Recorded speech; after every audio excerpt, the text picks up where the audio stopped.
আসসালামু আলাইকুম। নবম শ্রেণীর শিক্ষার্থীরা, আশা করি তোমরা অনেক ভালো আছো। এই ভিডিওতে আমি নবম শ্রেণীর অর্ধবার্ষিকী পরীক্ষার শিল্প সংস্কৃতি বিষয়ের প্রথম অধ্যায়ের সাজেশন দিব।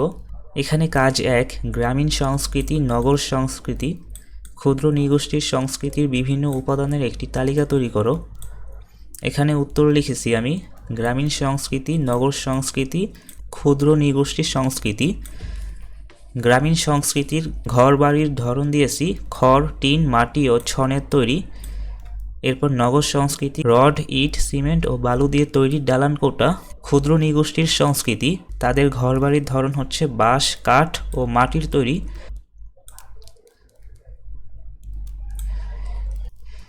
গ্রামের মানুষের খাবারের ধরনে দেশীয় পদ্ধতি অবলম্বন করে।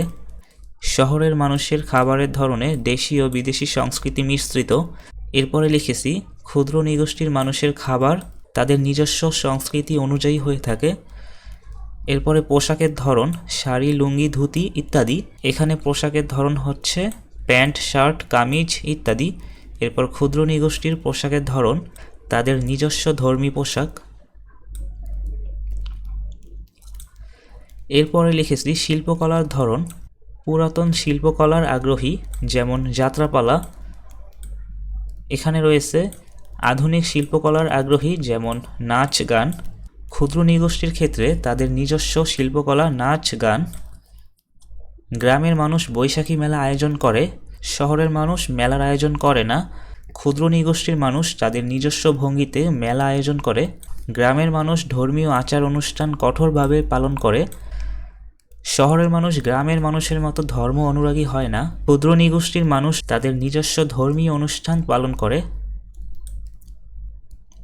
গ্রামের মানুষ বৈশাখী মেলার আয়োজনের মাধ্যমে বর্ষ বরণ করে, অর্থাৎ গ্রামের মানুষ নতুন বছর আসার আগে একটি মেলার আয়োজন করে, যার মাধ্যমে তারা নতুন বছরকে বরণ করে নেয়। শহরের মানুষ মঙ্গল শোভাযাত্রা ও সাংস্কৃতিক অনুষ্ঠান পালন করে। ক্ষুদ্র নৃগোষ্ঠীর মানুষেরা বৈশাখী উৎসব পালন করে।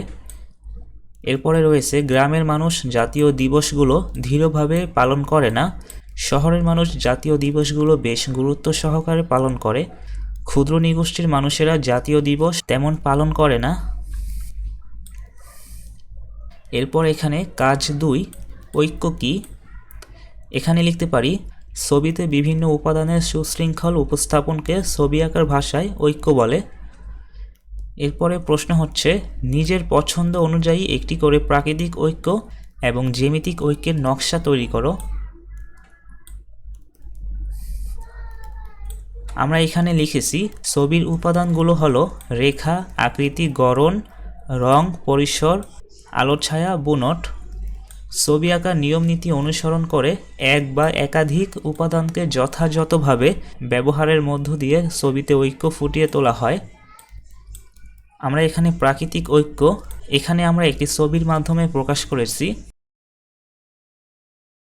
এরপরে জ্যামিতিক ঐক্য। এরপরে রয়েছে কাজ 3, দলগতভাবে গ্রামীণ সংস্কৃতি নিয়ে ইচ্ছামতো ছবি আঁকো, নকশা করো, ক্যালিওগ্রাফি করো, কোনো কিছু করো বা বুনন করো। আমরা এখানে উত্তর লিখেছি চিত্র 1-এ আমরা দিয়েছি মাটির তৈরি জিনিসে আঁকা নকশা। এরপর 2 নম্বর চিত্রে আমরা দিয়েছি মাটির তৈরি তৈজপত্রের ছবি আঁকা। 3 নম্বর চিত্রে দিয়েছি নকশি শিখা বানানো। এরপর 4 নম্বরে দিয়েছি ক্যালিওগ্রাফি। এরপরে রয়েছে আমাদের 4 নম্বর কাজ দলগতভাবে নগর সংস্কৃতি নিয়ে ইচ্ছামতো ছবি আঁকো, নকশা করো, ক্যালিওগ্রাফি করো, কোনো কিছু করো বা বুনন করো। আমরা এখানে উত্তর লিখেছি চিত্র 1-এ রিকশার ছবি আঁকা হয়েছে। এরপর চিত্র 2-এ ওয়ালমেট বানানো। এরপর চিত্র 3 আমরা দিয়েছি ক্যালিওগ্রাফি এবং চিত্র 4 ফুলদানিতে নকশা আঁকা। এরপরে রয়েছে কাজ 5, এসো হে বৈশাখ গানটি দলগতভাবে পরিবেশন করো। আমি এখানে সম্পূর্ণ গানটি লিখে রেখেছি, তোমরা এখান থেকে পড়ে নিবা। তোমরা একবার সম্পূর্ণ গানটি দেখে নাও।